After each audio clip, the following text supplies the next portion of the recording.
That fasting on the day of Arafat, which is coming up on the 9th day, which is Saturday, the Prophet, peace be upon him, said in a hadith which is in Muslim and others, he said, I hope that fasting this day will cause the expiation of your sins 1 year past and 1 year forward, all the minor sins that are left over. So it's a great day. It's a day that Allah loves. Brothers and sisters, fasting the day of Arafat is not obligatory. It's recommended. So don't look at anyone else who's not fasting that day as if they're doing a crime.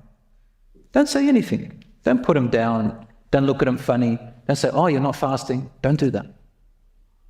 It's forbidden to do that. Put your brother down on something that is just a sunnah. What you can do is advise them brotherly. Say, subhanAllah, I just want to remind everyone that inshaAllah Arafah is coming and fasting it will expiate sins like this. So remind them. But don't come up to every person, fast bro. Why aren't you fasting? Oh, you're not fasting? It's like as if, it's almost, the shaitan can get to you and make you feel like you're above them. And that's when arrogance comes in.